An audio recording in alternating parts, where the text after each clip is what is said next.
How's everyone doing? It's Irene here. So I am going to answer a question. Why do methods like what Joe Dispenza shares work for some, but not for others? So the first thing to know is when someone shares a success story, that's their success in that moment. So I have no idea, just as anybody else, we don't know what occurs to that person 2 months after, 3 months, 6 months, a year, 2 years, 5 years.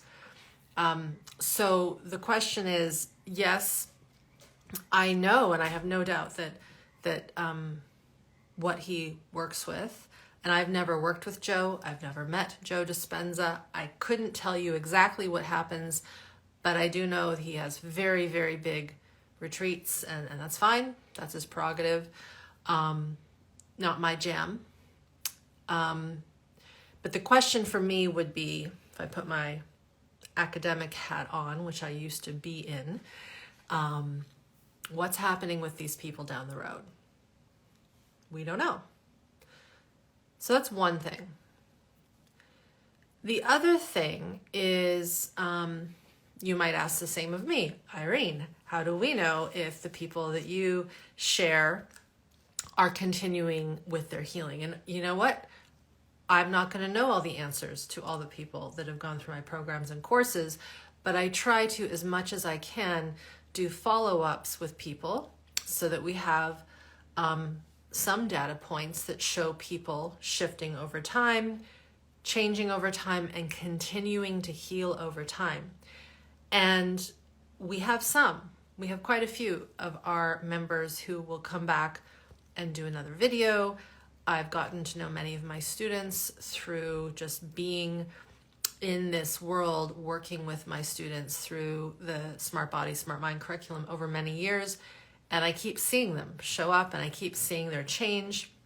I'm about to start mentoring a group of just over 30-ish people in Europe and in North America. And having known some of these people over the years, they have shifted, they have changed, and it has stuck. But it's stuck because they have integrated this work into their lives. And I think this is one of the biggest pieces, is you can't just do something for 4 weeks or 12 weeks or a year and then throw it out the window and expect to have changes.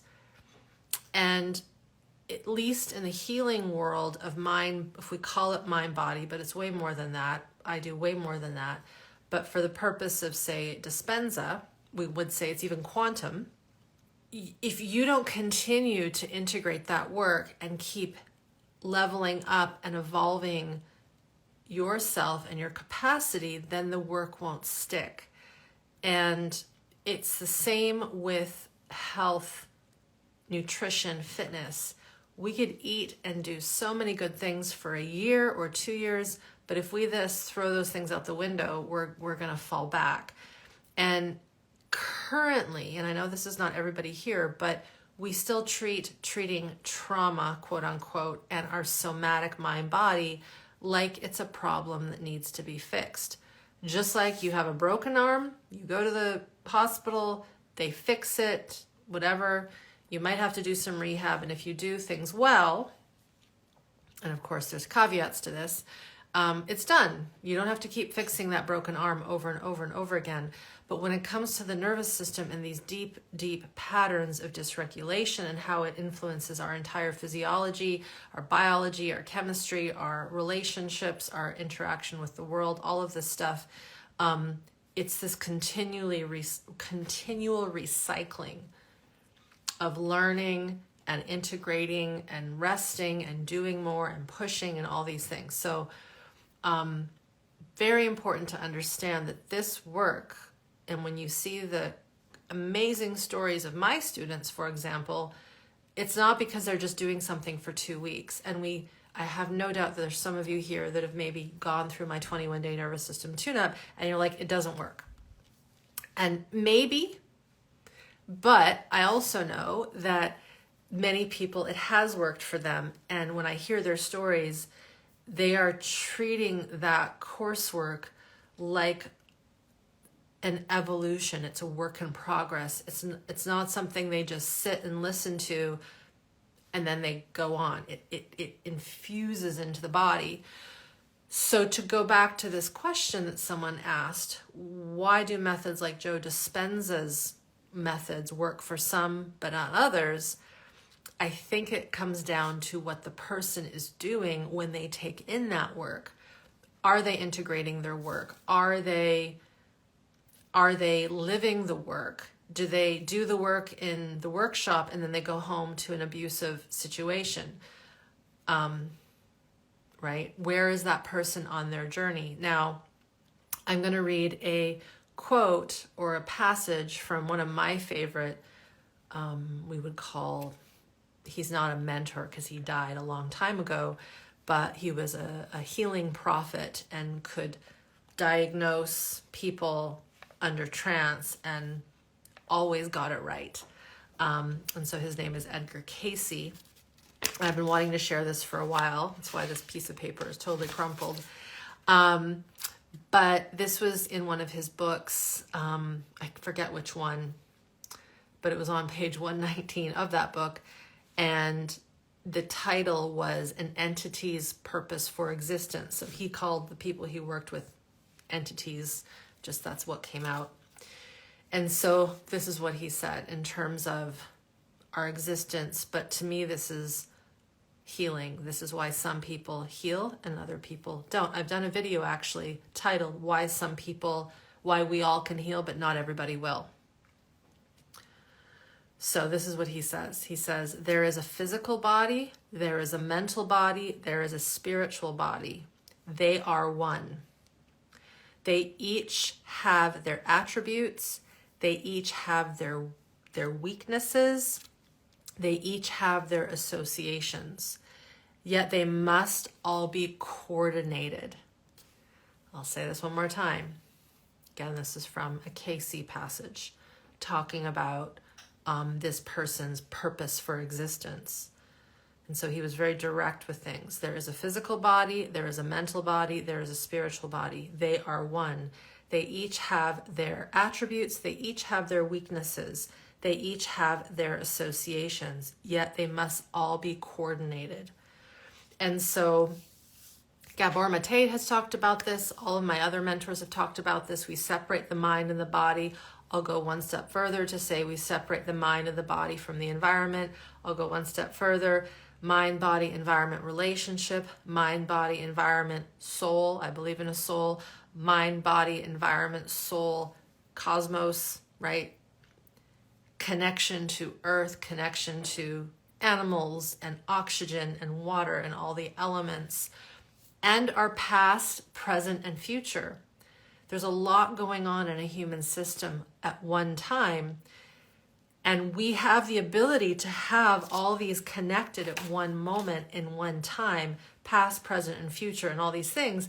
But when we're dysregulated and we can't even just be in our bodies with ease, it is very hard to work on all these things. So this is why when I have worked with people individually, group, but also my macro career, I started with physical.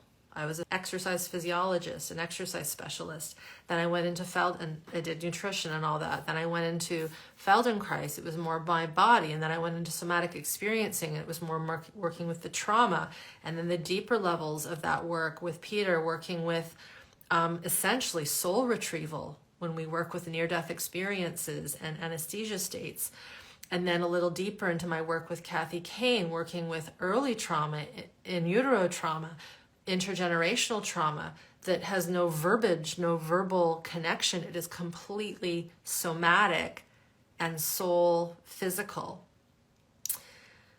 And then, of course, as I progress, even though I've been doing this for a long, long time, I'm starting to talk more about the earth elements, the soul, the spirit.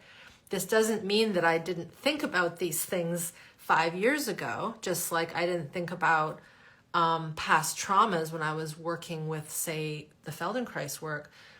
But in our progression as humans, at least currently, and the way we think linearly, you can't teach that holographically in one go. I can't transmit that to you in a symbolic way. You have to learn linearly the way I teach it. But if you hang out with me long enough, you'll see these layers build and build and build. And I've done videos before on how my students have said that as they get more biological, as they get more interoceptive, as they get more regulated in their system, not only does their physical and mental improve, as I mentioned here in this Cayce quote, their spiritual connections improve. They actually get them online without having to work for them. So this is the way this works. This is the way this works. This is the way this works. You have to start building the foundations. Just like a child or an infant can't speak the way I'm speaking right now, or the way you might speak, right? You have to, as an infant, hear the sounds, see the sounds from the mouth, the face. That's what trains speech. That's what trains our ability to communicate. And then it gets better and better and more refined. And then we might train that part of ourselves to do more speech, singing, all the things that humans can do. So again, this is a very long way of answering this question that this person asked, which is, why do some methods work and others don't? In this case, he mentions Joe Dispenza. I got nothing against Joe. I don't know exactly what he does in his workshops. I have colleagues who have gone to them and they've loved them.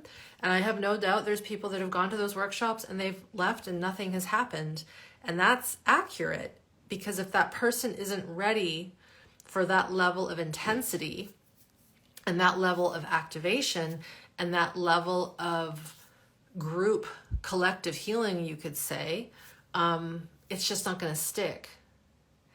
And so this is why each person is unique and the collective is only healed via the individual. And for me, it starts with the biology, it starts with the nervous system, but this does not mean that there aren't these other connecting factors that are happening during that process. I hope that makes sense. So that's all for tonight. Hopefully this has made some sense. And if you're new here, welcome. Be sure to check out all the things on my site. Don't be overwhelmed.